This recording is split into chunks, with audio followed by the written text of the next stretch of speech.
जय हिंद बंधुगण यही वीडियो रे आमे देखंतु डिस्कशन करिबा देखंतु +3 फर्स्ट सेमिस्टर रो जोटा कि बीए ओडी 1 रही तार एमसीक्यू क्वेश्चन को मैक्सिमम रे मैक्सिमम डिस्कशन करिबा एटा होची हमर देखंतु मु नै कि आसी छी आपन को पई फर्स्ट क्लास तो बहुत ही इम्पोर्टेंट आउ बहुत ही गुरुत्वपूर्ण अटे पेन आउ पेपर को टिके मैक्सिमम रे मैक्सिमम आपण माने यूज करिवे तो देखंतु तो एथिरे आमे मैक्सिमम रो मैक्सिमम क्वेश्चन ही प्रैक्टिस करिवा जोटा कि आपण को पई बहुत ही हेल्पफुल रहिबो आगामी दिन मन करे जो एग्जाम हेवा पई जाउछि ता पूर्वरु कहूछि देखंतु जदि हमर चैनल को सब्सक्राइब करि नाहंती तो एबे ही चैनल को सब्सक्राइब करिके बेल आइकन को प्रेस करिके ऑल नोटिफिकेशन को भी ऑन कर देबे जदर कि एमिति का वीडियो आपण माने पाई परिबे आ वीडियो को गोटे लाइक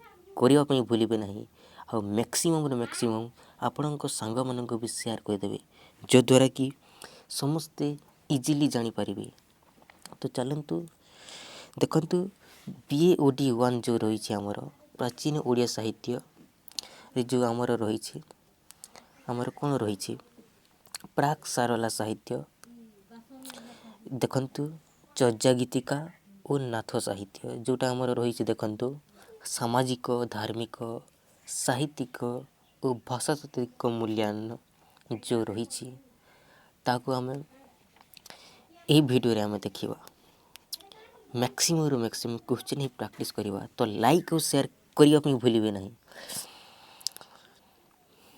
तो देखंतु जदि आपण माने फॉर्म फिलअप करि नाहंती एग्जाम रो जो असाइनमेंट एग्जाम हेवा पई जाउछि तो एबे ही करि दियंतु देखंतु लास्ट डेट रही 17 मार्च रे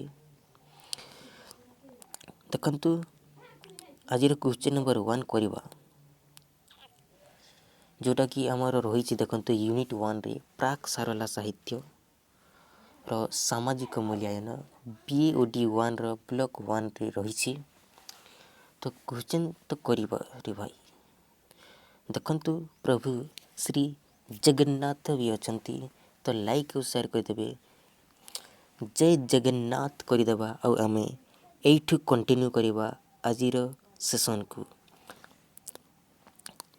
कमेंट करिकी जणेबे आपण माने बहुत ही सुंदर बहुत ही बढ़िया लगबा वीडियो देखि साइला परे वीडियो तल पटे ऑफलाइन कमेंट करिकी जणेबे तो श्री जगन्नाथ भी अछंती तो क्लास टी बहुत ही सुंदर हेवा पई जाउछि तो लाइक और शेयर कर देबे सो जय जगन्नाथ चलंतु क्वेश्चन नंबर 1 को जीवा जदि आपन को एमती क्वेश्चन दिया जाय रे भाई आ देखंतु गुटे क्वेश्चन को जदि हम ठीक करिबा ना 2 मार्क मिलिबो 2 मार्क तो आपण माने खुशी अछंती कि नहीं कमेंट माध्यम रे कमेंट करके जणाइबे तापर देखंतु क्वेश्चन नंबर 1 जदि आपन को एमती क्वेश्चन दिया जाए तो क्वेश्चन रो आंसर कोन करिबे आपण देखंतु क्वेश्चन पचारि छी जे मनोर भाव को प्रकाश करिबा पई आमे जे उच्चारण करूथबा कथा को कोन कुहा जाय बोली पचारि छी जदि हमें ऑप्शन को देखिबा शब्द काहा को कुहा जाय एक बा एकाधिक वर्ण मिसी एक बा एकाधिक वर्ण मिसी जो शब्द गठित होइथे ताको हमें कोन कहिथौ शब्द कहिथौ बा एमिति भी कहि परिबा अर्थ प्रकाश करूथबा एक बा एकाधिक वर्ण रो समाहार को कोन कुहा जाय शब्द कुहा जाय अर्थ प्रकाश करूथबा एक बा एकाधिक वर्ण रो समाहार को कोन कुहा जाय शब्द कुहा जाय ताले ध्वनि काहा को कुहा जाय देखंतु ध्वनि काहा को कुहा जाय भाषार सर्वनिम्न एकक को ध्वनि कुहा जाय मन रखिबे भाषार सर्वनिम्न एकक को ध्वनि कुहा जाय पेन और पेपर को यूज करिवे मैक्सिमम रो मैक्सिमम पेन और पेपर को यूज करिवे मु जहाँ जहाँ कहूची खाता रे लेखि लेखि कि जीवे जो द्वारा कि आपन को बहुत ही हेल्प करिवो आ देखंतु जहाँ भी लिखिबे पढ़िबे ना ताको मैक्सिमम रे मैक्सिमम रिवाइज करिवे आ जेति आपण माने रिवीजन करिवे ना सेति आपण सेति कि आगु को जीवे तो रिवीजन आपन को बहुत ही आगु को नहीं कि जीवो रिवीजन छोड़ा कोनोसी भी बड़ जिंस नुहे सो रिवीजन को आपण माने हाथ छड़ा करिवेनी रिवीजन मैक्सिमम रो मैक्सिमम करिवे तो देखंतु ध्वनि काहा को कहा जाय भाषार सर्वनिम्न एकक को ध्वनि कहा जाय भाषा क्या कहुए देखु मनर भाव को संपूर्ण रूपे प्रकाश कले ताको आम कौन कही था देखु ध्वनि क्या कहुए ध्वनि भाषार सर्वनिम्न एकक को ध्वनि कहुए। भाषा क्या कहुए मनर भाव को प्रकाश करने उच्चारण करुवा कथा को कौन कहुए भाषा कहुए। वाक्य क्या कहुए देखु एक बा एकाधिक वर्ण मिसी मनर भाव को संपूर्ण रूपे प्रकाश कले ताको कौन कहुए वाक्य कहुए। मन रखिए एक बा एकाधिक वर्ण मिसी मनर भाव को संपूर्ण रूपे प्रकाश कले ताको वाक्य कहुए। आ केवल मनर भाव को संपूर्ण रूपे प्रकाश करने जो आम उच्चारण करुवा कथा को ये भाषा कहुए। तो क्वेश्चन रो आंसर हो ऑप्शन नंबर सी हो भाषा।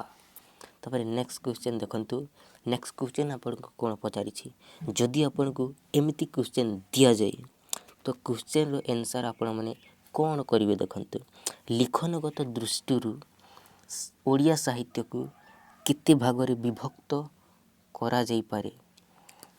जदि आपन को एमती क्वेश्चन दिया जाए क्वेश्चन रो करेक्ट आंसर आपण कौन करेंगे देखो बहुत ही इम्पोर्टाट और बहुत ही गुरुत्वपूर्ण अटे। जदि आम देखा लिखनगत दृष्टि आमर ओडिया साहित्य को केते भाग में विभक्त कर तीन भाग में विभक्त कर गोटे देखा गोटे आमर कौन अटे अभिलेख साहित्य अच्छी जोटा कि ख्रीष्ट पूर्व तृतीय रु ख्रीष्ट पूर्व पंचदश पर्यंत यहाँ को आम कौन कहवा ख्रीष्ट पूर्व तृतीय शताब्दी रु पंचदश शताब्दी पर्यंत यहाँ को आम अभिलेख साहित्य कहवा। आ 2 नंबर आसीज आमर तालपत्र साहित्य जोटा कि सप्तम शताब्दी रु आमर 19 शताब्दी पर्यंत जोटा रही आम कौन कहवा ताकू आम कौन कहवा ना तालपत्र साहित्य। और 3 नंबर आमर आसीज आधुनिक साहित्य जोटा कि 19 शताब्दी रु वर्तमान पर्यंत जोटा आज पर्यंत रही।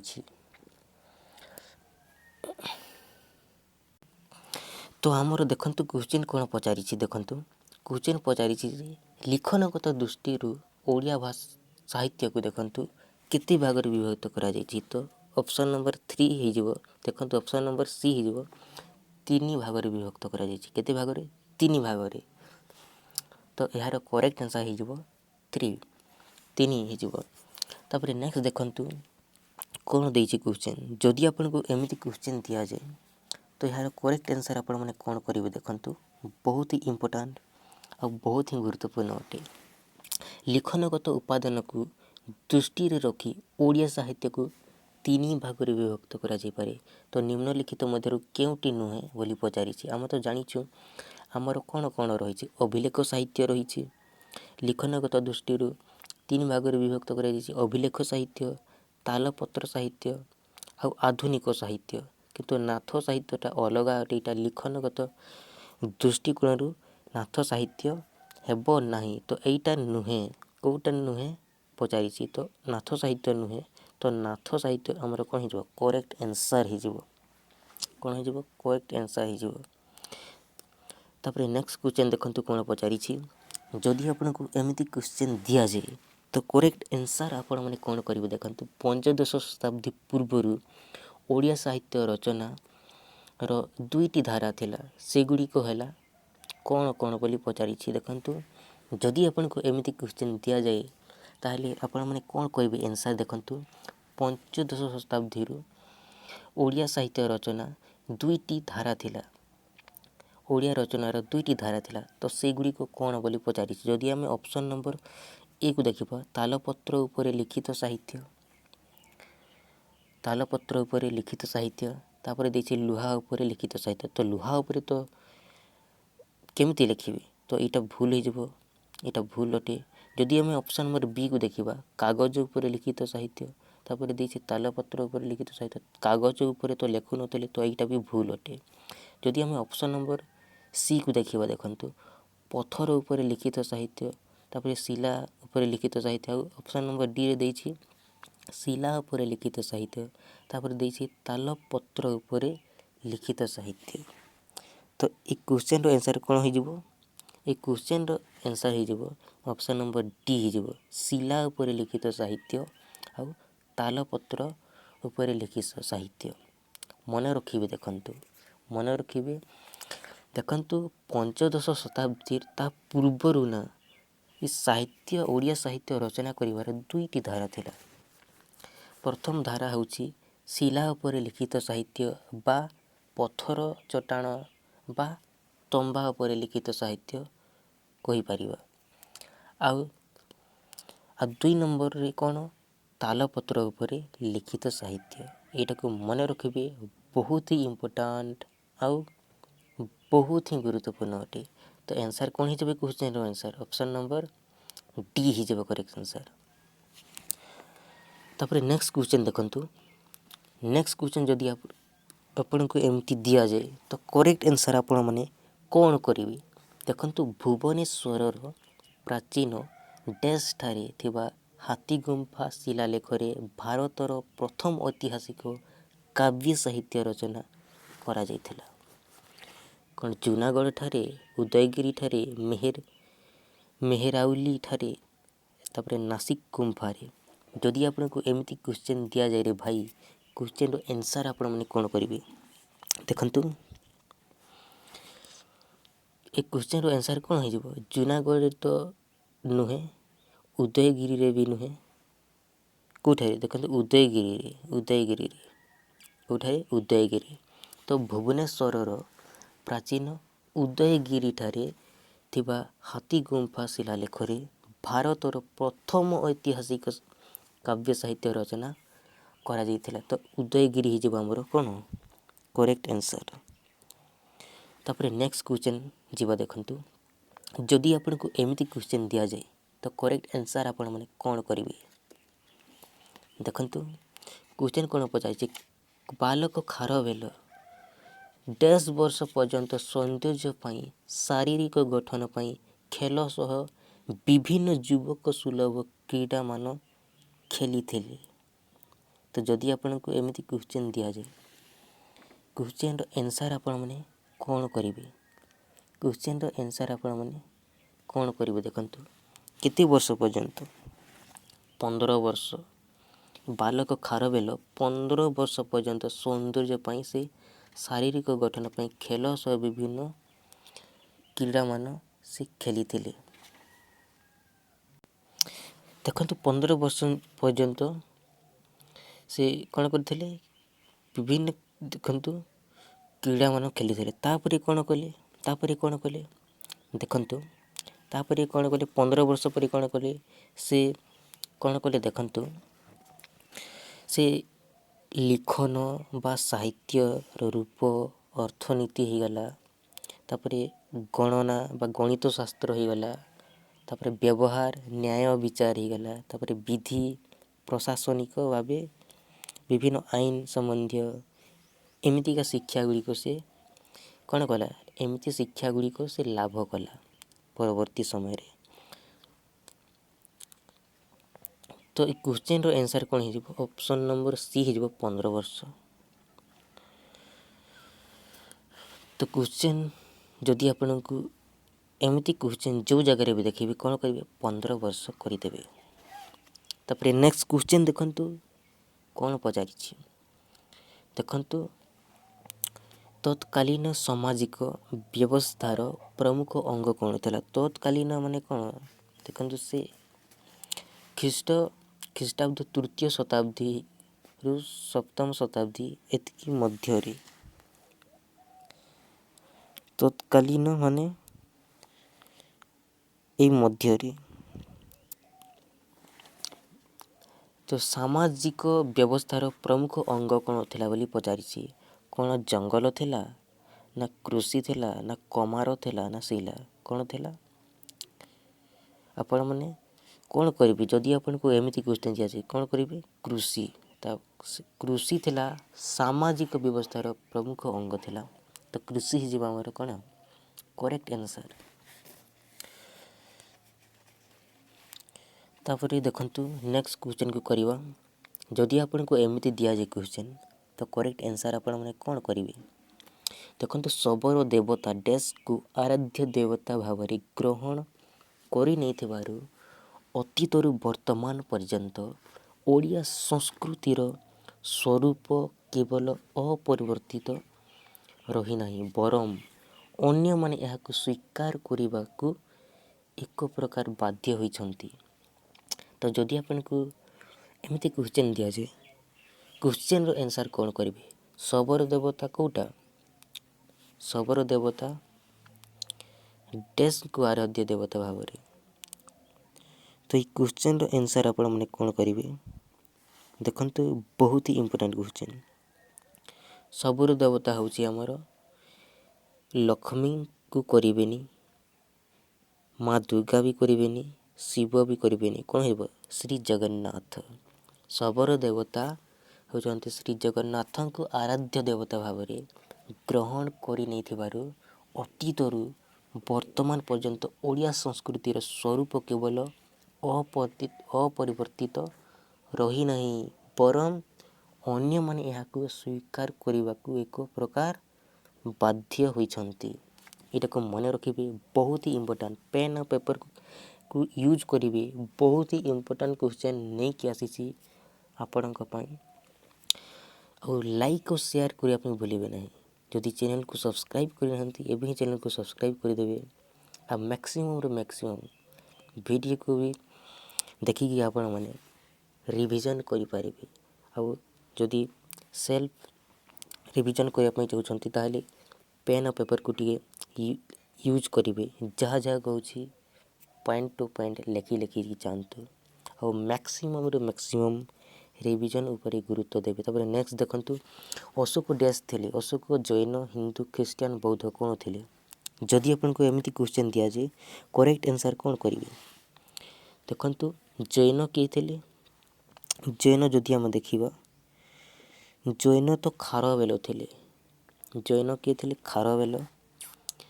आउ बौद्ध किए थे बौद्ध थे अशोक तो अशोक बौद्ध थे तो ऑप्शन नंबर डी हो करेक्ट आंसर आ देखो खारविल कौन थे खारविल आमर कौन जैन थे अशोक बौद्ध थे खारवेल जैन थे तो आंसर कौन हो खारवेल आमर जैन थे तो ऑप्शन नंबर सी होमर करेक्ट आंसर ऑप्शन नंबर सी।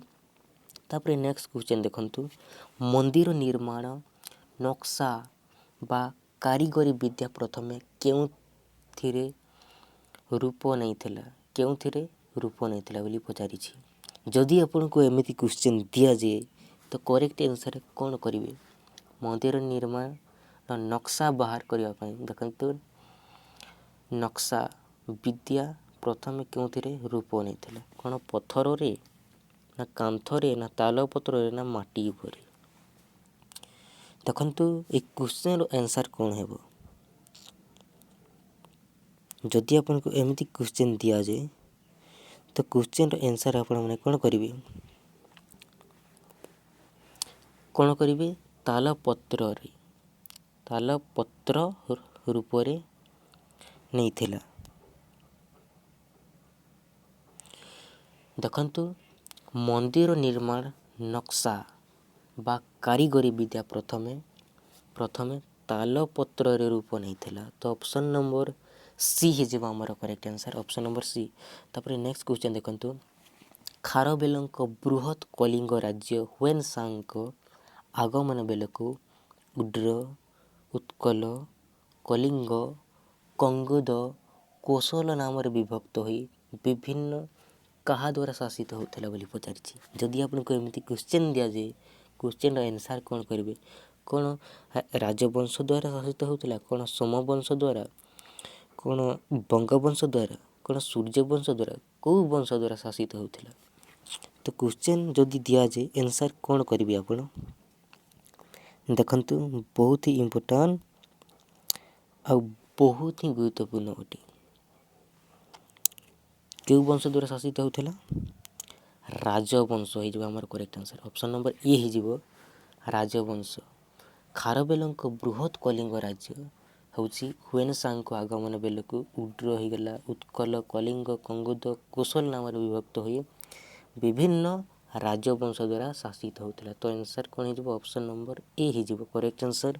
ତାପରେ ନେକ୍ସଟ ଦେଖନ୍ତୁ, କୋଶଳ ଓ ଉତ୍କଳର ସୋମବଂଶୀ ରାଜା ଶିବ ଉପାସକ ଥିଲେ। ଆଉ ଏମାନେ ଓଡ଼ିଶାର ମନ୍ଦିର ଶିଳ୍ପକୁ ପ୍ରୋତ୍ସାହନ ଦେଇ ପ୍ରଥମେ ଡ୍ୟାସ୍ରେ ମନ୍ଦିର ତିଆରି କରିଥିଲେ। କେଉଁଥିରେ ପ୍ରଥମେ ଦେଖନ୍ତୁ, ପ୍ରଥମେ ମନ୍ଦିର ତିଆରି କରିଥିଲେ କେଉଁଥିରେ? କ'ଣ ଶୁଖିଲା ଇଟାରେ, ନା ପଥରରେ, ନା ପୋଡ଼ା ଇଟାରେ, ନା କଞ୍ଚା ମାଟିରେ? ଯଦି ଆପଣଙ୍କୁ ଏମିତି କ୍ୱେଶ୍ଚନ୍ ଦିଆଯାଏ, କ୍ୱେଶ୍ଚନ୍ର ଆନ୍ସର୍ ଆପଣ କ'ଣ କରିବେ? କ'ଣ ହେଇଯିବ? ଶୁଖିଲା ଇଟାରେ ସେମାନେ କରୁନଥିଲେ, ପଥରରେ ତ କରୁନଥିଲେ, କଞ୍ଚା ମାଟିରେ ବି ନୁହେଁ, ପୋଡ଼ା ଇଟାରେ। ଅପସନ୍ ନମ୍ବର ସି ହେଇଯିବ। କୋଶଳ ଓ ଉତ୍କଳର ସୋମବଂଶୀ ରାଜା ଶିବ ଉପାସକ ଥିଲେ। ଏମାନେ ଓଡ଼ିଶାରେ ମନ୍ଦିର ଶିଳ୍ପକୁ ପ୍ରୋତ୍ସାହନ ଦେଇ ପ୍ରଥମେ ପୋଡ଼ା ଇଟାରେ ମନ୍ଦିର ତିଆରି କରିଥିଲେ। ତ ଅପସନ୍ ନମ୍ବର ସି ହେଇଯିବ ଆମର କରେକ୍ଟ ଆନ୍ସର୍। ତାପରେ ନେକ୍ସଟ କ୍ୱେଶ୍ଚନ୍କୁ କରିବା। ଦେଖନ୍ତୁ କ୍ୱେଶ୍ଚନ୍ ନମ୍ବର 14। କ୍ୱେଶ୍ଚନ୍ ନମ୍ବର 14 ଆମକୁ ପଚାରିଛି ପ୍ରାୟ 6ଠ ବା 7ମ ଶତାବ୍ଦୀ ବେଳକୁ ଦେଖନ୍ତୁ ଡ୍ୟାସ୍ ରାଜାଙ୍କ ଦ୍ୱାରା ମନ୍ଦିର ନିର୍ମାଣ ପୋଡ଼ା ଇଟାରେ ନିର୍ମିତ ହେଲା। ଦେଖନ୍ତୁ 6ଠ 7ମ ଶତାବ୍ଦୀ ବେଳକୁ କେଉଁ ରାଜାଙ୍କ ଦ୍ୱାରା ମନ୍ଦିର ନିର୍ମାଣ ପୋଡ଼ା ଇଟାରେ ନିର୍ମିତ ହୋଇଥିଲା ବୋଲି ପଚାରିଛି। କ'ଣ ଦେଖନ୍ତୁ ଗଙ୍ଗବଂଶୀ ରାଜାଙ୍କ ଦ୍ୱାରା, ନା ସୋମବଂଶୀ ରାଜାଙ୍କ ଦ୍ୱାରା, ନା ରାଜବଂଶୀ ରାଜାଙ୍କ ଦ୍ୱାରା, ନା ସୋମବଂଶୀ ରାଜାଙ୍କ ଦ୍ୱାରା? ଆପଣମାନେ ଏହାର ଆନ୍ସର୍ କ'ଣ କରିବେ? ଏ କ୍ୱେଶ୍ଚନ୍ର ଆନ୍ସର୍ କ'ଣ କରିବେ? ନା ସୋମବଂଶୀ ରାଜାଙ୍କ ଦ୍ୱାରା ପୋଡ଼ା ଇଟାରେ ନିର୍ମିତ ହୋଇଥିଲା। ମନେ ରଖିବେ, ସୋମବଂଶୀ ରାଜାଙ୍କ ଦ୍ୱାରା, ସୋମବଂଶୀ ରାଜାଙ୍କ ଦ୍ୱାରା। ତାପରେ ଦେଖନ୍ତୁ, ଯଦି ଆପଣଙ୍କୁ ଏମିତି କ୍ୱେଶ୍ଚନ୍ ଦିଆଯାଏ, କ୍ୱେଶ୍ଚନ୍ର ଆନ୍ସର୍ କ'ଣ କରିବେ? ଦେଖନ୍ତୁ 1907 ମସିହାରେ ନେପାଳ ରାଜଦରବାରରୁ ଚର୍ଯାଚର୍ଯ୍ୟ ବିନିଶ୍ଚୟ ନାମକ ତାଳପତ୍ର ପୋଥି ବିଶିଷ୍ଟ ବଙ୍ଗୀୟ ବିଦ୍ୱାନ କିଏ ଆବିଷ୍କାର କରିଥିଲେ ବୋଲି ପଚାରିଛି। ହରପ୍ରସାଦ ଶାସ୍ତ୍ରୀ, ନା ଖାରବେଳ, ନା ବିଶ୍ୱନାଥ କବିରାଜ, ନା ଫକୀର ମୋହନ ଆଚାର୍ଯ୍ୟ? ଯଦି ଆପଣଙ୍କୁ ଏଇ କ୍ୱେଶ୍ଚନ୍ ଦିଆଯାଏ ତ କରେକ୍ଟ ଆନ୍ସର୍ ଆପଣମାନେ କ'ଣ କରିବେ? କରେକ୍ଟ ଆନ୍ସର୍ କ'ଣ କରିବେ?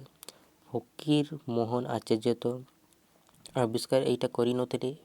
ଚର୍ଯାଚର୍ଯ୍ୟ ବିନିଶ୍ଚୟ ନାମକ ବିଶ୍ୱନାଥ କବିରାଜ ବି ନୁହେଁ, ଖାରବେଳ ବି ନୁହେଁ, କ'ଣ ହେଇଯିବ?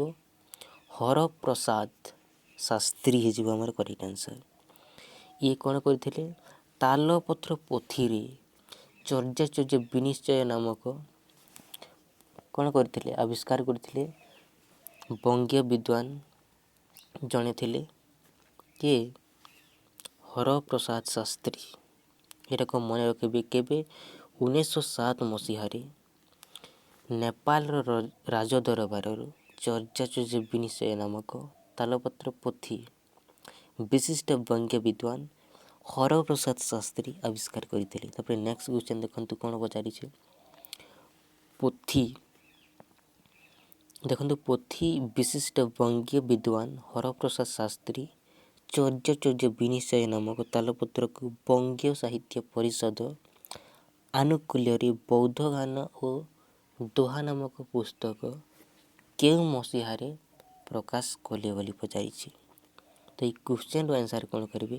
ଦେଖନ୍ତୁ ଯଦି ଆପଣଙ୍କୁ ଏମିତି କ୍ୱେଶ୍ଚନ୍ ଦିଆଯାଏ ତାହେଲେ ଆନ୍ସର୍ କ'ଣ ହେବ? ଦେଖନ୍ତୁ ପୋଥି ବିଶିଷ୍ଟ ବଙ୍ଗୀୟ ବିଦ୍ୱାନ ହରପ୍ରସାଦ ଶାସ୍ତ୍ରୀ ସେ କ'ଣ କରିଥିଲେ? ଚର୍ଯାଚର୍ଯ୍ୟ ବିନିଶ୍ଚୟ ନାମକ ତାଳପତ୍ରକୁ ବଙ୍ଗୀୟ ସାହିତ୍ୟ ପରିଷଦ ଆନୁକୂଲ୍ୟରେ ସେ ବୌଦ୍ଧ ଗାନ ଓ ଦୋହା ନାମକ ପୁସ୍ତକ କେଉଁ ମସିହାରେ ପ୍ରକାଶ କଲେ ବୋଲି ପଚାରିଛି। କେଉଁ ମସିହାରେ ପ୍ରକାଶ କଲେ? तो केबे करथिले 1916 रे करथिले तो 1916 हे जो हमर करेक्ट आंसर। बहुत ही इम्पोर्टाट आउ बहुत ही गुरुत्वपूर्ण अटे। तापर नेक्स्ट क्वेश्चन को जीवा देखंतु नेक्स्ट क्वेश्चन हमको कोन पचारि छी आश्चर्य देखंतु आश्चर्य चर्याचर्य ग्रंथ रे डैश जन ब्रजजान और सहजान सिद्धाचार्य डैश टी कविता रही। जदि आपको एमती क्वेश्चन दि जाए क्वेश्चन रो आंसर आपण कौन करेंगे देखंतु बहुत ही इम्पोर्टाट आउ बहुत ही गुरुत्वपूर्ण अटे। जदि आपको एमती क्वेश्चन दि जाए करेक्ट आंसर आपण कौन करेंगे देखंतु केतोटी थिला देखंतु आश्चर्य चर्याचर्य ग्रंथ रे हमर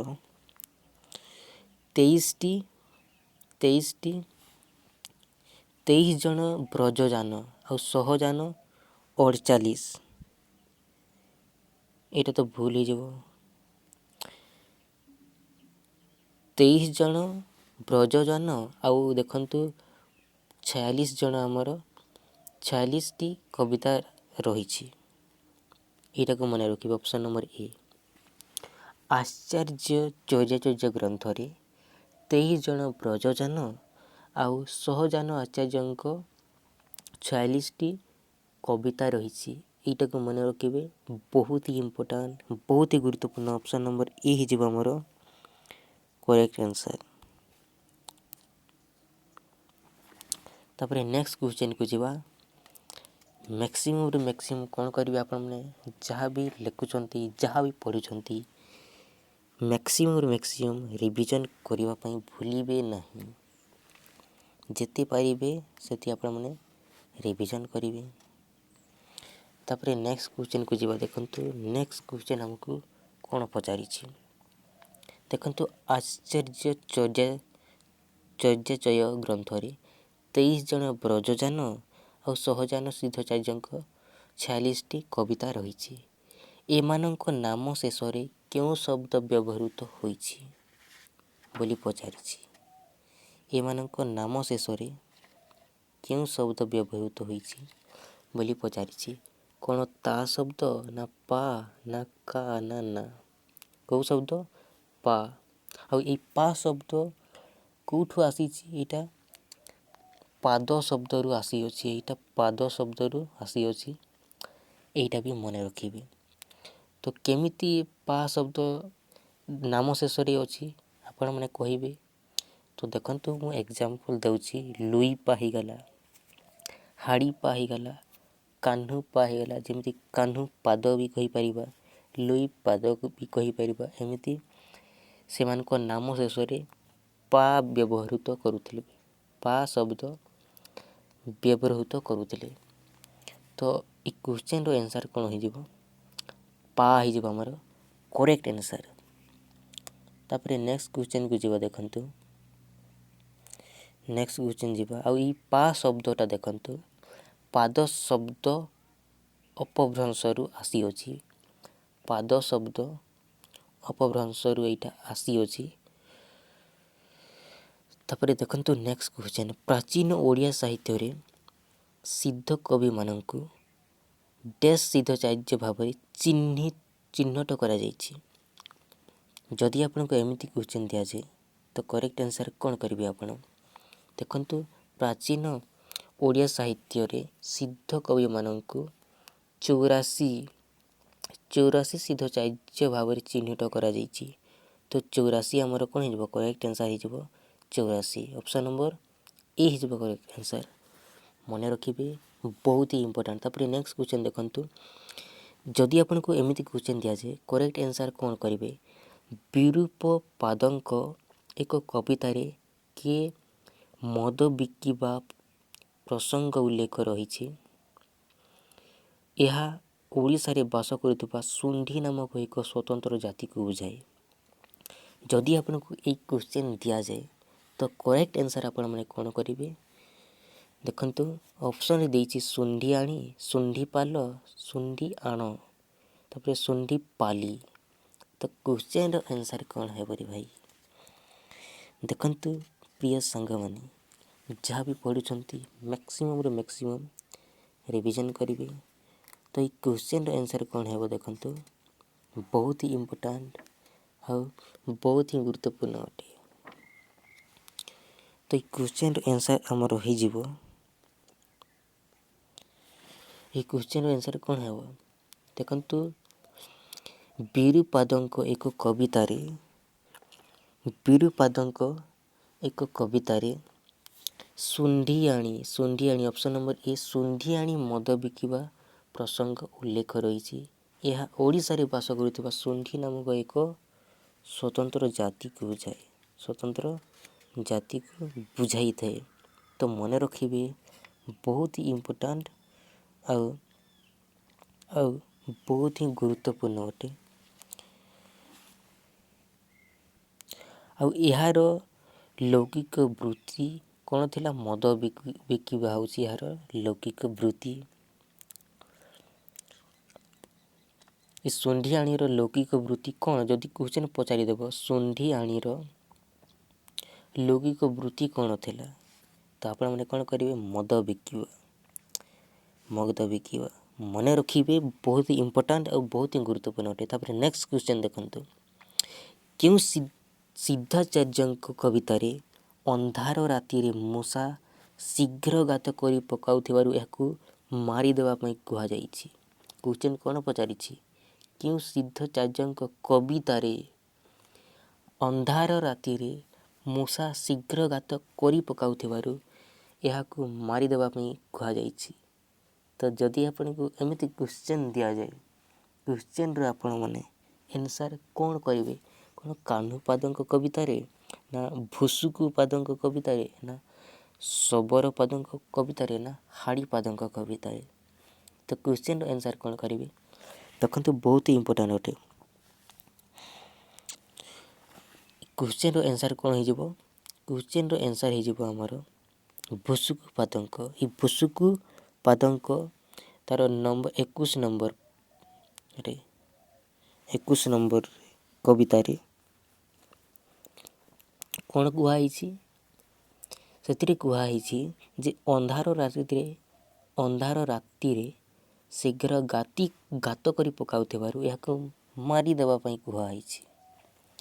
तो क्वेश्चन आंसर कौन हो भुसुकुपाद। क्वेश्चन आंसर कौन हो ऑप्शन नंबर बी हो भुसुकुपाद। तापर नेक्स्ट क्वेश्चन को जीवा। नेक्स्ट क्वेश्चन हमको कौन पचारि देखंतु, कोरापुट जिल्लार क्यों पहाड़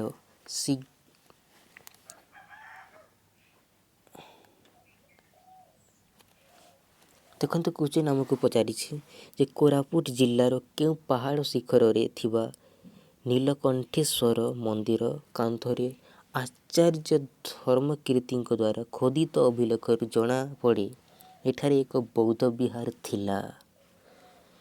तो क्वेश्चन हमको कौन पचारि क्यों पहाड़ शिखर रे बोली पचारि, कोरापुट जिल्लार क्यों पहाड़ शिखर रे बोली पचारि।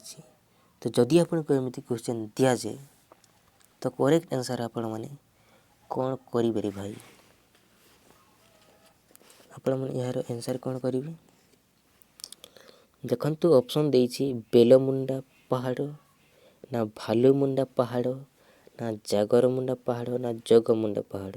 देखंतु कोरापुट जिल्ला रे क्यों पहाड़ अच्छी, जदि आपको एमती क्वेश्चन दिया जाए तो क्वेश्चन आंसर कौन करेंगे, क्वेश्चन आंसर हो देखंतु जगमुंडा पहाड़। ऑप्शन नंबर डी हो आमर करेक्ट आंसर। कोरापुट जिल्लार जगमुंडा पहाड़ शिखर रे थिबा नीलकंठेश्वर मंदिर कांथरे आचार्य धर्मकीर्ति द्वारा खोदित अभिलेख जना पड़े जे एठारे गोटे बौद्ध विहार थिला। तो आंसर हो जगमुंडा पहाड़। देखंतु ब्रजजान रे क्यों कथा कहा जाइथिला, जदि आपको एमती क्वेश्चन दिया जाए तो आंसर कौन करेंगे, कौन विभिन्न मंत्र विषय रे ना विभिन्न देह पूजा करने विषय रे ना विभिन्न पूजा करिवार विधि विषय रे ना विभिन्न देवदेवी उपासना। तो जदि आपको एमती क्वेश्चन दिया जाए तो करेक्ट आंसर कौन करेंगे, तो ये क्वेश्चन आंसर कौन हो देखंतु ब्रजजान विभिन्न देवदेवी उपासना विषय कुहा जाइथिला। तो ऑप्शन नंबर डी हो विभिन्न देवदेवी उपासना विषय। तापर नेक्स्ट क्वेश्चन देखंतु नेक्स्ट क्वेश्चन आमको पचारि जे सहजान क्यों कथा कुहा जाई नथिला। सहजान क्यों कथा कुहा जाई नथिला बोली पचारि। जदि आम ऑप्शन नंबर 1 ए को देखिबा ग्राम्य देखंतु ग्राम्य धर्म त्याग करिवोनी इटा तो कुहा जाइथिला। क्वेश्चन पचारि कुहा जाई नथिला बोली पचारि। सहजान एटा कुहा जाइथिला। तापर देखंतु देह पूजा करिवो एटा भी कुहा हितला सहजान। आ भगवती प्रज्ञा स्त्री रूप धारण करिथिबारु कोनोसी स्त्री जाति को घृणा करिवो नाही एटा भी कुहा हिछि सहजान। किंतु धर्म कष्ट साधना व्रत उपवास स्नान शौच विधि आवश्यक कुहा जाइनि। धर्म कष्ट साधना व्रत उपवास स्नान शौच विधि अनावश्यक कुहा जाइछि कौठी सहजान कौठी सहजान। तो ई क्वेश्चन रो आंसर कौन हो जिवो ई क्वेश्चन रो आंसर हमर हो जिवो ऑप्शन नंबर डी हो जिवो हमर करेक्ट आंसर। एटा कुहा हेइनी सहजान एटा कौन कुहा हिछि एटा अनावश्यक कुहा हिछि एटा अनावश्यक कुहा होइछि। तापर नेक्स्ट क्वेश्चन बुझो देखंतु जदि आपन को एमिति क्वेश्चन दिया जाए क्वेश्चन रो आंसर कौन करिवे देखंतु ओडिया साहित्य रो आद्य पर्व भाबरे परिगणित खारबेलंक केउ शिलालेख ठारू आरंभ करी आजि पर्यंत रचित ओडिया साहित्य सर्जनारे धार्मिक मतवादर यथेष्ट भूमिका रही। जदि क्वेश्चन दिया जाए आपन को आंसर कौन करिवे कौन अशोक क्वेश्चन कौन पचारि देखंतु केउ शिलालेख ठारू आरंभ करी बोली पचारि। तो अशोक शिलालेख ना हाथीगुम्फा शिलालेख ना अशोक ओ हाथीगुम्फा उभय रे ना ऊपर तो कौन सीट नुहे। जदि क्वेश्चन दिया जाए आंसर कौन करिवे ओडिया साहित्यर आद्य पर्व भाबरे परिगणित खारबेलंक देखंतु जोटे भी खारबेल थिबो ना आपण माने हाथी गुम्फा कर देबे कौन करिवे हाथी गुम्फा कर देबे। जो जगह रे भी खारबेल थिबो आपण माने कौन करिवे हाथी गुम्फा कर देबे। तो खारबेलंक हाथी गुम्फा अभिलेख होउछि हैला। तापर देखंतु खारबेलंक हाथी गुम्फा शिलालेख ठारू आरंभ करी आजि पर्यंत ओडिया साहित्य सर्जनारे धार्मिक मतवादर यथेष्ट भूमिका रही। तो आंसर हो जब हाथी गुम्फा अभिलेख ऑप्शन नंबर बी ही जब हमर करेक्ट आंसर। तापरे नेक्स्ट क्वेश्चन देखंतु कौन पचारि हमको शिलालेख साहित्यर परवर्ती साहित्य कौन बोली पचारि। शिलालेख साहित्यर परवर्ती साहित्य कौन पचारि। जदि आपन को एमिति क्वेश्चन दिया जाए तो करेक्ट आंसर आपण माने कौन करिवे देखंतु हमर देखंतु लिखनगत दृष्टि हमारा साहित्य को तीन भाग में विभक्त करा जाइछि। गोटे अभिलेख साहित्य तापरे आधुनिक साहित्य तापरे तालपत्र साहित्य। देखंतु फास्ट होउछि अभिलेख साहित्य तापरे सेकेंड होउछि सेकेंड हमर कोन तालपत्र साहित्य 2 नंबर तापरे आधुनिक साहित्य 3 नंबर। तो क्वेश्चन पचारिछि जे शिलालेख साहित्यर परवर्ती साहित्य कौन बोली पचारिछि। शिलालेख साहित्य जदि आपन को एमती क्वेश्चन दिया जाए तो क्वेश्चन आंसर कौन करिवे क्वेश्चन आंसर कौन हो क्वेश्चन आंसर हो आमर तालपत्र साहित्य।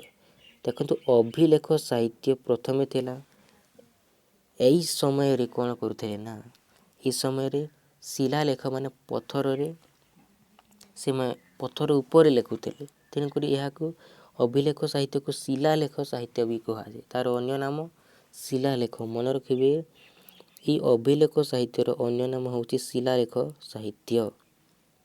तो आपण मैंने कन्फ्यूज हेबे नहीं तो आपण को कन्फ्यूज करिवो एग्जाम रे कौन कन्फ्यूज करिवो अभिलेख न देकिना ये जगह शिलालेख करदेव। तो शिलालेख साहित्यर परवर्ती कौन हो आमर तालपत्र हो तालपत्र साहित्यर परे आउ कौन अच्छी आधुनिक साहित्य अच्छी। तो ये क्वेश्चन रो आंसर कौन हो ना ये क्वेश्चन रो आंसर कौन हो अभिलेख साहित्यर परवर्ती साहित्य होची तालपत्र साहित्य। तो ये क्वेश्चन रो आंसर हो ऑप्शन नंबर डी हो आमर करेक्ट आंसर। तापर नेक्स्ट क्वेश्चन देखंतु कौन पचारि जदि आपण को एमिति क्वेश्चन दिया जाए तो क्वेश्चन रो आंसर आपण कौन करिवे केउ राणीगण शैव उपासना उपरे गुरुत्व दउथिबार मिश्रित धर्मनीतिर आवश्यकता देखादेला। केउ राणीगण शैव उपासना रे गुरुत्व दउथिबार मिश्रित धर्मनीति आवश्यकता देखागला। तो जदि आपन को एमिति क्वेश्चन दिया जाए तो क्वेश्चन रो आंसर कौन करेंगे कौन भौमगर वंशी राणीगण ना बंगवंशी राणीगण ना सूर्यवंशी राणीगण ना राजवंशी राणीगण ना सोमवंशी राजीगण क्यों राणीगण आपण मैंने क्वेश्चन रो आंसर कौन करेंगे आपण मैंने कौन करेंगे भौमकर वंशी ये भौमकर वंशी राणीगण कौन कले शैव उपासना उपरे गुरुत्व दउथिबारु से माने मिश्रित धर्मनीतिर आवश्यकता देखादेला। जेमिति कि बौद्ध धर्म हो गला शैव धर्म हो गला नाथ धर्म हो गला बहुत सारा जैन धर्म हो गला बहुत सारा धर्म एमितिका देखादेला। तापर नेक्स्ट देखंतु क्वेश्चन कौन पचारि 28 नंबर क्वेश्चन सप्तम शताब्दी बेलकू लोप पाइबाकू जाउथिबा बौद्ध धर्म को जीवन्यास देवा पाई संबलपुर राजा आगाई आसिले।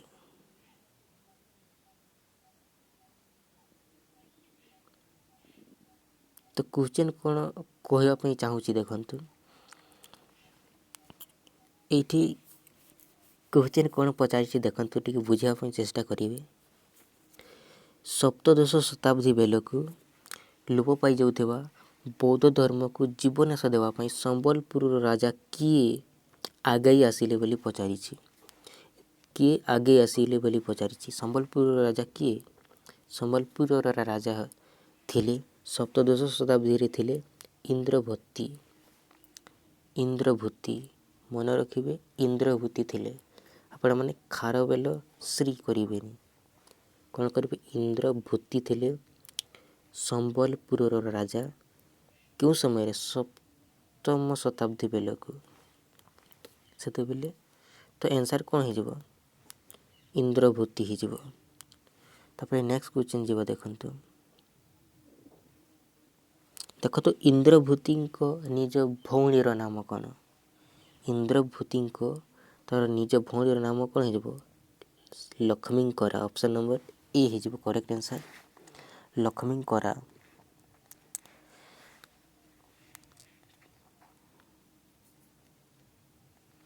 तापर देखंतु नेक्स्ट क्वेश्चन कौन पचारि नेक्स्ट क्वेश्चन आमको पचारि जड़े राणी देखंतु जड़े नारी होई मध्य किए ब्रजजान सिद्धि लाभ करिवा परे ब्रजजानर आदर्श त्याग करी काया साधन बा देह पूजा उपरे गुरुत्व देइथिले ओ सहजान नामक नूतन धर्म तत्व प्रचार करथिले। तो किए करथिले जड़े नारी होई मध्य कौन मीनाक्षी ना वसुंधरा ନା ବିଜୟ ଲକ୍ଷ୍ମୀ ନା ଭଗବତୀ ଲକ୍ଷ୍ମୀଙ୍କର।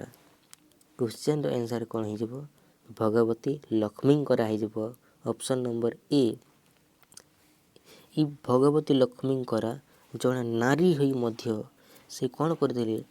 ବ୍ରଜଯାନରେ ସିଦ୍ଧି ଲାଭ କରି ସେ ଏଟାକୁ ଦେଖନ୍ତୁ ବ୍ରଜଯାନର ଆଦର୍ଶକୁ ତ୍ୟାଗ କରି ସେ ଦେହ ପୂଜା ଉପରେ ଗୁରୁତ୍ୱ ଦେଇଥିଲେ।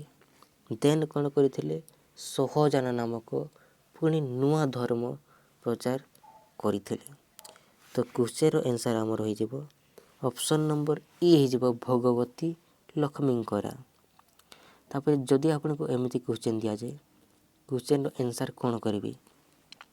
ଜପ, ତପ, ପୂଜା, ଧ୍ୟାନ ବଦଳରେ ମଣିଷ ଜନ୍ମ ସମୟରୁ ଥିବା ଗୁଣ ଓ ପ୍ରବୃତ୍ତିକୁ ଦମନ ନ କରି ତା'ର ଅଭିବୃଦ୍ଧି ଓ ସମ୍ଭୋଗରେ ହିଁ ସିଦ୍ଧିଲାଭ କରିପାରିବ। ଏହା ସିଦ୍ଧି ଲାଭର ସହଜ ମାର୍ଗ ହୋଇଥିବାରୁ ଏହାକୁ କ'ଣ କୁହାଯାଏ? ସହଜ ମାର୍ଗ ହୋଇଥିବାରୁ ଏହାକୁ ସହଜାନ କୁହାଯାଏ। ସହଜଯାନ କ'ଣ କୁହାଯାଏ? ସହଜଯାନ କୁହାଯାଏ। ଅପସନ୍ ନମ୍ବର ସି ହେଇଯିବ ଆମର କରେକ୍ଟ ଆନ୍ସର୍। ତାପରେ ଦେଖନ୍ତୁ କ୍ୱେଶ୍ଚନ୍ ନମ୍ବର 31। ଯଦି ଆପଣଙ୍କୁ ଏମିତି କ୍ୱେଶ୍ଚନ୍ ଦିଆଯାଏ, କରେକ୍ଟ ଆନ୍ସର୍ ଆପଣ କ'ଣ କରିବେ? ଅଷ୍ଟମ ଶତାବ୍ଦୀ ବେଳକୁ ଓଡ଼ିଶାର ବୌଦ୍ଧ ଧର୍ମରେ ଦେଖନ୍ତୁ ବୌଦ୍ଧ ଧର୍ମରେ ତନ୍ତ୍ରର ଅଭାବ ଅନୁଭୂତ ହେଲା। ଆଉ ତନ୍ତ୍ରଯାନର 3ଟି ଶାଖା ଥିଲା। ତ 3ଟି ଶାଖା ମଧ୍ୟରୁ କେଉଁଟି ନୁହେଁ ବୋଲି ପଚାରିଛି? ବ୍ରଜଯାନ, ବୌଦ୍ଧଯାନ, କାଳଚକ୍ରଯାନ, ସହଜଯାନ।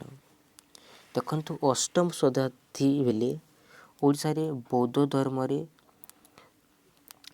ଧର୍ମରେ ତନ୍ତ୍ରର ପ୍ରଭାବ ଅନୁଭୂତ ହେଲା।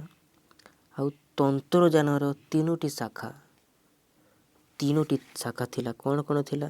ଗୋଟେ ବ୍ରଜଯାନ, ତାପରେ ସହଜଯାନ, ତାପରେ କାଳଚକ୍ରଯାନ। କିନ୍ତୁ ବୌଦ୍ଧଯାନ ଏଇଟା ନୁହେଁ।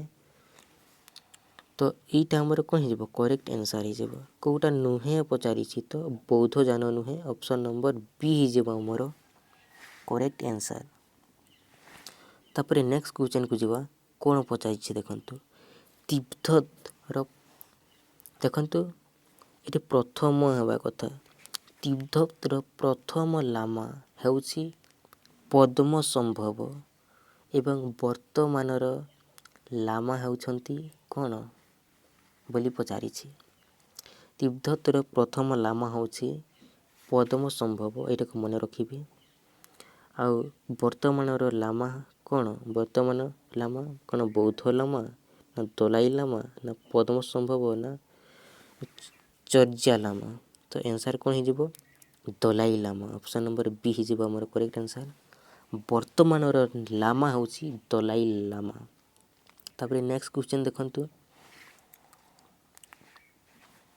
ଦେଖନ୍ତୁ ନାଥ ଶବ୍ଦର ବ୍ୟୁତ୍ପତ୍ତିଗତ ଅର୍ଥ ହେଲା ନା ଅର୍ଥ ନାଥ ବ୍ରହ୍ମା ଏବଂ ଥ ଅର୍ଥ ଯେ ଜ୍ଞାନକୁ ଦୂର କରେ। ଦେଖନ୍ତୁ କ୍ୱେଶ୍ଚନ୍ ଦେଇଛି ନା ଅର୍ଥ ନାଥ ବ୍ରହ୍ମା ଆଉ ଥ ଅର୍ଥ ହେଉଛି ଯେ ଅଜ୍ଞାନକୁ ଦୂର କରେ। ତାହେଲେ କ୍ୱେଶ୍ଚନ୍ କ'ଣ ପଚାରିଛି? ସାଧାରଣ ଅର୍ଥରେ ନାଥ ଶବ୍ଦର ଅର୍ଥ କ'ଣ ପଚାରିଛି? ସାଧାରଣ ଅର୍ଥରେ ନାଥ ଶବ୍ଦର ଅର୍ଥ କ'ଣ ପଚାରିଛି? ଦେଖନ୍ତୁ କ୍ୱେଶ୍ଚନ୍ରେ ଦେଇଛି ନାଥ ଶବ୍ଦର ବ୍ୟୁତ୍ପତ୍ତିଗତ ଅର୍ଥ ହେଲା ନା ଶବ୍ଦର ଦେଖନ୍ତୁ ଅର୍ଥ ଦେଇଛି। ଦେଖନ୍ତୁ ନାର ଅର୍ଥ ହେଉଛି ନାଥ ବ୍ରହ୍ମା ଆଉ ଥର ଅର୍ଥ ହେଉଛି ଯେ ଅଜ୍ଞାନକୁ ଦୂର କରେ। ତାହେଲେ ସାଧାରଣ ଅର୍ଥରେ ନାଥ ଶବ୍ଦର ଅର୍ଥ କ'ଣ ପଚାରିଛି? ତ ଯଦି ଆପଣଙ୍କୁ ଏମିତି କ୍ୱେଶ୍ଚନ୍ ଦିଆଯାଏ ତ କରେକ୍ଟ ଆନ୍ସର୍ ଆପଣମାନେ କ'ଣ କରିବେ? ପ୍ରିୟ ସାଙ୍ଗମାନେ ଦେଖନ୍ତୁ ବହୁତ ହି ଇମ୍ପୋର୍ଟାଣ୍ଟ କ୍ୱେଶ୍ଚନ୍।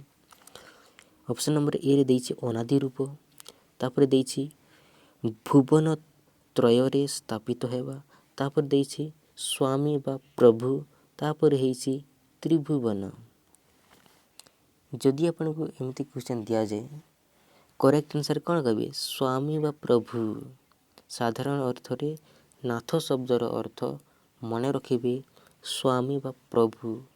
तापर नेक्स्ट क्वेश्चन को जीव देखंतु नाथ साहित्यर प्रमुख ग्रंथ गोरख संहिता अनुसार किए होउछंती नाथ संप्रदायर आद्य प्रवर्तक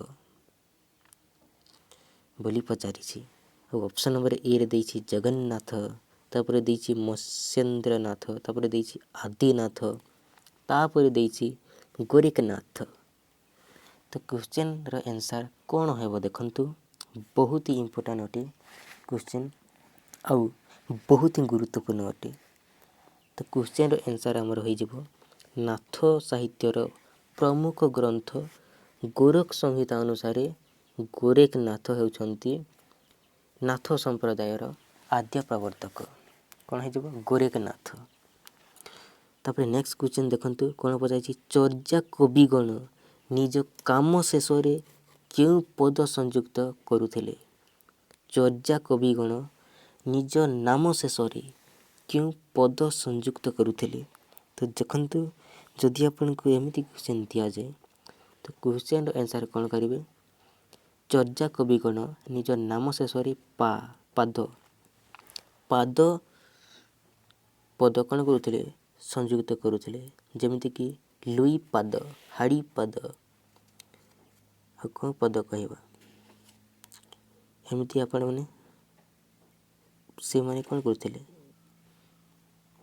तांको नाम शेष संयुक्त करुथिले पाद शब्द। एटा को मन रखिबे बहुत ही इम्पोर्टेंट और बहुत ही गुरुत्वपूर्ण अटे। तापर देखंतु नेक्स्ट क्वेश्चन को जीवा। नेक्स्ट क्वेश्चन रे कोन देछि देखंतु चर्या कविगण निज नाम शेष पद संयुक्त करिवा परी नाथ बा शैव कविगण निज नाम शेष डैश पद संयुक्त करिथान्ते। जदि आपनको एमिति क्वेश्चन दिया जाए क्वेश्चन रो आंसर आपण माने कोन करिवे देखंतु चर्या कविगण निज नाम शेष पाद पद संयुक्त करिथान्ते सेमिति नाथ बा शैव एटा को मन रखिबे नाथ नाथ रो अन्य नाम होउची शैव एटा को मन रखिबे नाथ बा शैव कविगण निज नाम शेष क्यों पद संयुक्त करुथिले कौन करुथिले नाथ व्यवहृत करुथिले। एग्जाम रे एमिति नाथ देवनी क्वेश्चन रे डायरेक्टली पचारिबो जे शैव कविगण निज नाम शेष क्यों पद संयुक्त करिथान्ति। तो आपण माने कौन कहिबे नाथ नाथ पद संयुक्त करिथान्ति करिवे कौन करिवे नाथ पद संयुक्त करिथान्ति। तो क्वेश्चन रो करेक्ट आंसर हे जिवो ऑप्शन नंबर डी।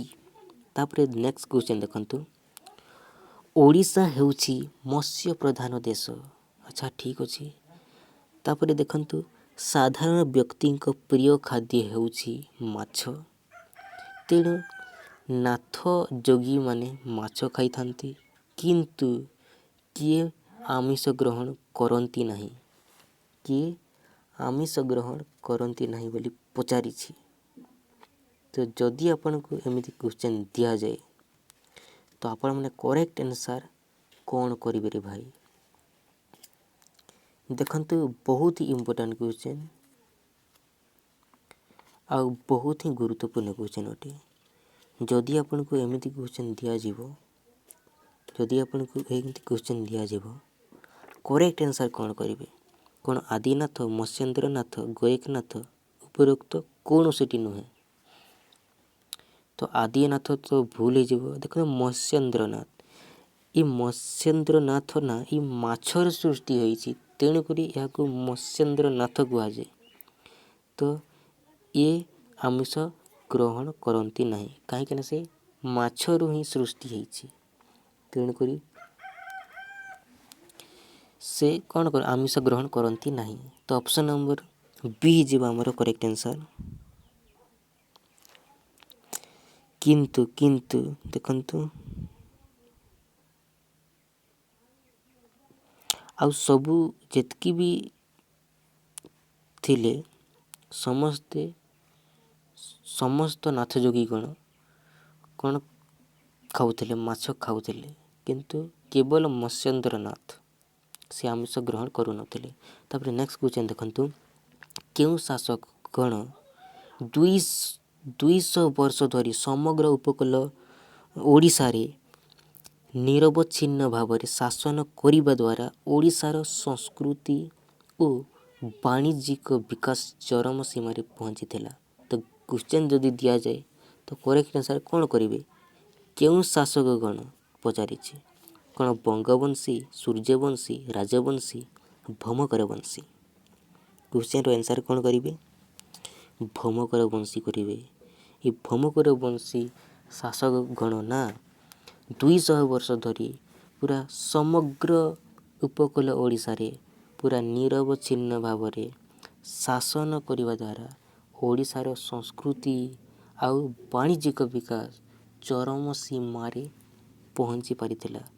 ତ କ୍ୱେଶ୍ଚନ୍ର ଆନ୍ସର୍ ହେଇଯିବ ଭୌମକର ବଂଶୀ। ତାପରେ ଦେଖନ୍ତୁ ନେକ୍ସଟ କ୍ୱେଶ୍ଚନ୍ କ'ଣ ପଚାରିଛି?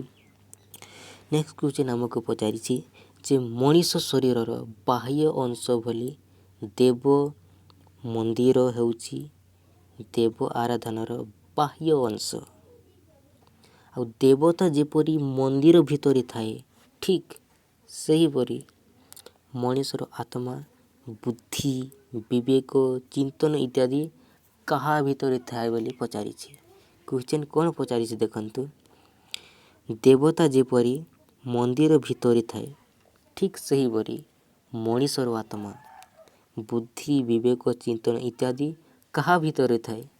କ'ଣ ଘର ଭିତରେ ଥାଏ, ନା ମନର ଭିତରେ ଥାଏ, ନା ମସ୍ତିଷ୍କର ଭିତରେ ଥାଏ, ନା ଶରୀର ଭିତରେ ଥାଏ? ଯଦି କ୍ୱେଶ୍ଚନ୍ ଦିଆଯାଏ ତ କରେକ୍ଟ ଆନ୍ସର୍ ଆପଣମାନେ କ'ଣ କରିବେ? ଦେଖନ୍ତୁ ବହୁତ ଇମ୍ପୋର୍ଟାଣ୍ଟ, ଏ କ୍ୱେଶ୍ଚନ୍ର ଆନ୍ସର୍ କ'ଣ ହେଇଯିବ? ଶରୀର ଭିତରେ ଥାଏ। ତ ଏ କ୍ୱେଶ୍ଚନ୍ର ଆନ୍ସର୍ କ'ଣ ହେଇଯିବ? ଶରୀର ଭିତରେ ଥାଏ।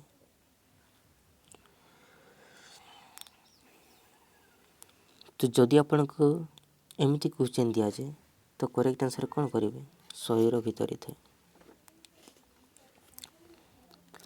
ତାପରେ ନେକ୍ସଟ କ୍ୱେଶ୍ଚନ୍କୁ ଯିବା। ଦେଖନ୍ତୁ ନେକ୍ସଟ କ୍ୱେଶ୍ଚନ୍ ଆମକୁ କ'ଣ ପଚାରିଛି?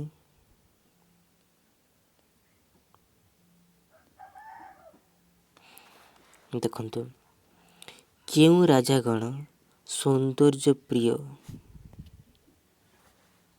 ଦେଖନ୍ତୁ କେଉଁ ରାଜାଗଣ ସୌନ୍ଦର୍ଯ୍ୟ ପ୍ରିୟ ଥିବାରୁ ଏମାନଙ୍କ ମନ୍ଦିର ନିର୍ମାଣରେ ପାରମ୍ପରିକ ଭାବରେ ପ୍ରାକୃତିକ ରୂପଚିତ୍ର ଏବଂ ନରନାରୀଙ୍କ ବିଭିନ୍ନ ରମଣୀୟ ଚିତ୍ର ସ୍ଥାନ ପାଇଲା ବୋଲି ପଚାରିଛି। କେଉଁ ରାଜାଗଣ ସୌନ୍ଦର୍ଯ୍ୟ ପ୍ରିୟ ଥିବାରୁ? କେଉଁ ରାଜାଗଣ ସୌନ୍ଦର୍ଯ୍ୟ ପ୍ରିୟ ଥିଲେ?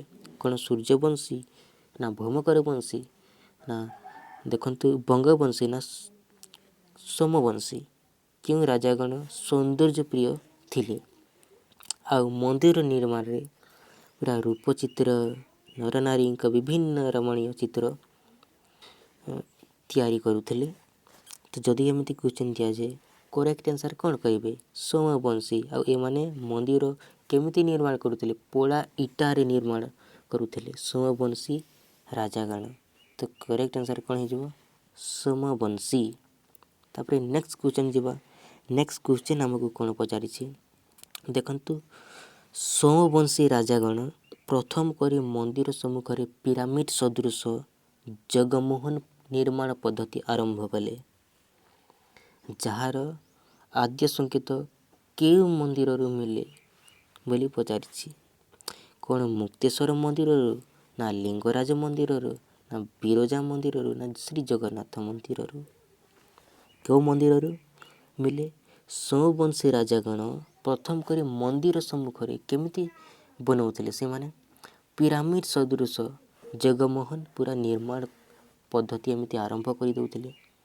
କିନ୍ତୁ ଏହି ସଂକେତଟା କେଉଁ ମନ୍ଦିରରୁ ମିଳେ? ଏଇଟା ମୁକ୍ତେଶ୍ୱର ମନ୍ଦିରରୁ ପାଇପାରିବେ ଆପଣ। ତାପରେ ନେକ୍ସଟ କ୍ୱେଶ୍ଚନ୍ ଦେଖନ୍ତୁ। ନେକ୍ସଟ କ୍ୱେଶ୍ଚନ୍ ଆମକୁ କ'ଣ ପଚାରିଛି? ଯଦି ଆପଣଙ୍କୁ ଏମିତି କ୍ୱେଶ୍ଚନ୍ ଦିଆଯାଏ କରେକ୍ଟ ଆନ୍ସାର୍ କ'ଣ କରିବେ ଆପଣ? ଦେଖନ୍ତୁ ନାଥ ସମ୍ପ୍ରଦାୟର କେତୋଟି ମୁଖ୍ୟ ଶାଖା ମଧ୍ୟରୁ ସତ୍ୟନାଥୀ ଶାଖା ଭୁବନେଶ୍ୱରର ପ୍ରାଚୀନ ଶୈବ ପୀଠ ଭାବରେ ଦେଖିବାକୁ ମିଳେ ବୋଲି ପଚାରିଛି। କେତୋଟି ମୁଖ୍ୟ ଶାଖା? ଯଦି ଆପଣଙ୍କୁ ଏମିତି କ୍ୱେଶ୍ଚନ୍ ଦିଆଯାଏ ତ କରେକ୍ଟ ଆନ୍ସାର୍ ଆପଣମାନେ କ'ଣ କରିବେ? ନାଥ ସମ୍ପ୍ରଦାୟର 12ଟି ମୁଖ୍ୟ ଶାଖା ମଧ୍ୟରୁ ସତ୍ୟନାଥୀ ଶାଖା ଭୁବନେଶ୍ୱରର ଶୈବପୀଠ ଭାବରେ ଦେଖିବାକୁ ମିଳେ। ଏଇଟାକୁ ମନେ ରଖିବେ, ବହୁତ ହି ଇମ୍ପୋର୍ଟାଣ୍ଟ ଅଟେ। ତ 12ଟି ବହୁତ ହି ଇମ୍ପୋର୍ଟାଣ୍ଟ ଅଟେ, ବହୁତ ହି ଗୁରୁତ୍ୱପୂର୍ଣ୍ଣ। ତାପରେ ନେକ୍ସଟ କ୍ୱେଶ୍ଚନ୍କୁ ଯିବା। ନେକ୍ସଟ କ୍ୱେଶ୍ଚନ୍ ଆମକୁ କ'ଣ ପଚାରିଛି ଦେଖନ୍ତୁ। ନାଥପନ୍ଥୀଗଣ ଡେସ୍କୁ ମୁଖ୍ୟ ପର୍ବ ଭାବରେ ପାଳନ କରନ୍ତି? କ'ଣ ଦଶହରା ପର୍ବକୁ, ନା ଦୁର୍ଗା ପୂଜାକୁ, ନା ଶିବରାତ୍ରି ବା ଜାଗର ଅମାବାସ୍ୟାକୁ, ନା ନୂଆଖାଇକୁ? ଯଦି ଆପଣଙ୍କୁ ଏମିତି କ୍ୱେଶ୍ଚନ୍ ଦିଆଯାଏ ରେ ଭାଇ, କ୍ୱେଶ୍ଚନ୍ର ଆନ୍ସର୍ ଆପଣମାନେ କ'ଣ କରିବେ? ଦେଖନ୍ତୁ ନାଥପନ୍ଥୀଗଣ ଶିବରାତ୍ରି ବା ଜାଗର ଅମାବାସ୍ୟାକୁ ସେମାନେ କ'ଣ କହୁଥିଲେ? ମୁଖ୍ୟ ପର୍ବ ଭାବରେ ପାଳନ କରୁଥିଲେ। ତ ଆନ୍ସର୍ ହେଇଯିବ ଅପସନ୍ ନମ୍ବର ସି ହେଇଯିବ ଶିବରାତ୍ରି ବା ଜାଗର ଅମାବାସ୍ୟାକୁ। ତାପରେ ନେକ୍ସଟ କ୍ୱେଶ୍ଚନ୍ ଦେଖନ୍ତୁ। ବିଶ୍ୱାସ ତନ୍ତ୍ରରେ ବାମାଚାର ଓ ଦକ୍ଷିଣାଚାର ନାମକ ଦୁଇଟି ଆଚାର ଉଲ୍ଲେଖ ରହିଛି। ତାହେଲେ କ୍ୱେଶ୍ଚନ୍ ଆମକୁ କ'ଣ ପଚାରିଛି ଦେଖନ୍ତୁ। କେଉଁ ଆଚାରଗଣ ପଞ୍ଚମକାର ମଦ୍ୟ, ମାଂସ, ମତ୍ସ୍ୟ, ମୁଦ୍ରା ଓ ମୈଥୁନ ଉପାସକ କରିଥାନ୍ତି ବୋଲି ପଚାରିଛି? କ'ଣ ବାମାଚାରୀ ଗଣ, ନା ଦକ୍ଷିଣଚାରୀ ଗଣ, ନା ଉଭୟ ବାମାଚାରୀ ଓ ଦକ୍ଷିଣଚାରୀ, ନା ଉପରୋକ୍ତ କୌଣସିଟି ନୁହେଁ? ତ ଏଇ କ୍ୱେଶ୍ଚନ୍ ଯଦି ଆପଣଙ୍କୁ ଦିଆଯାଏ ତ କ୍ୱେଶ୍ଚନ୍ର ଆନ୍ସର୍ ଆପଣମାନେ କ'ଣ କରିବେ? ବହୁତ ହି ଇମ୍ପୋର୍ଟାଣ୍ଟ ଆଉ ବହୁତ ହି ଗୁରୁତ୍ୱପୂର୍ଣ୍ଣ ଅଟେ। ତ କ୍ୱେଶ୍ଚନ୍ର ଆନ୍ସର୍ ହେଇଯିବ ବାମାଚାରୀଗଣ। ଏଇ ବାମାଚାରୀଗଣ ମକାର ମଦ୍ୟ, ମାଂସ, ମତ୍ସ୍ୟ, ମୁଦ୍ରା ଓ ମୈଥୁନ ଉପାସକ କରିଥାନ୍ତି। ତ କରେକ୍ଟ ଆନ୍ସର୍ ହେଇଯିବ ବାମାଚାରୀ। ତାପରେ ନେକ୍ସଟ କ୍ୱେଶ୍ଚନ୍ ଦେଖନ୍ତୁ। ଯଦି ଆପଣଙ୍କୁ ଏମିତି କ୍ୱେଶ୍ଚନ୍ ଦିଆଯାଏ କ୍ୱେଶ୍ଚନ୍ର କରେକ୍ଟ ଆନ୍ସର୍ ଆପଣମାନେ କ'ଣ କରିବେ? କ୍ୱେଶ୍ଚନ୍ କ'ଣ ପଚାରିଛି ଦେଖନ୍ତୁ। ବିଶ୍ୱାସ ତନ୍ତ୍ରରେ ବାମାଚାର ଓ ଦକ୍ଷିଣାଚାର ନାମକ ଦୁଇଟି ଆଚାରର ଉଲ୍ଲେଖ ରହିଛି। କେଉଁ ଆଚାରରେ ପଞ୍ଚମ? ଦେଖନ୍ତୁ ସେଇ ସେମ୍ କ୍ୱେଶ୍ଚନ୍ର ଆନ୍ସର୍ କ'ଣ ହେଇଯିବ? ବାମାଚାରୀଗଣ। ତ ଏତିକି କ୍ୱେଶ୍ଚନ୍ ଥିଲା। ଆପଣଙ୍କୁ କେମିତି ଲାଗିଲା କମେଣ୍ଟ ମାଧ୍ୟମରେ ନିହାତି ଜଣାଇବେ। ଭିଡ଼ିଓକୁ ଗୋଟେ ଲାଇକ୍ କରିଦେବେ ଆଉ ମ୍ୟାକ୍ସିମମ୍ରୁ ମ୍ୟାକ୍ସିମମ୍ ସାଙ୍ଗମାନଙ୍କୁ ସେୟାର କରିଦେବେ, ଯଦ୍ୱାରା କି ସେମାନେ ଇଜିଲି ଜାଣିପାରିବେ। ଆଉ ଚ୍ୟାନେଲ୍କୁ ସବସ୍କ୍ରାଇବ୍ କରିକି ବେଲ୍ ଆଇକନ୍କୁ ପ୍ରେସ୍ କରିକି ଅଲ୍ ନୋଟିଫିକେସନ୍କୁ ବି ଅନ୍ କରିଦେବେ। ଆଉ ଆମର ଟେଲିଗ୍ରାମ ଗ୍ରୁପ୍ର ଲିଙ୍କରେ ବି ଜଏନ୍ ହେଇଯିବେ, ଯଦ୍ୱାରା କି ସର୍ବପ୍ରଥମେ ଇନଫର୍ମେସନ୍ ଆପଣମାନେ ପାଇପାରିବେ। ଆଉ ବହୁତ ସାରା କ୍ୱେଶ୍ଚନ୍ ରହିଛି, ତ ଲାଇକ୍ ଆଉ ସେୟାର କରିଦେବେ। ଆଗାମୀ ଦିନମାନଙ୍କରେ ଆମେ ବହୁତ ହିଁ କ'ଣ କରିବା, ପ୍ରାକ୍ଟିସ୍ କରିବା। So thank you so much.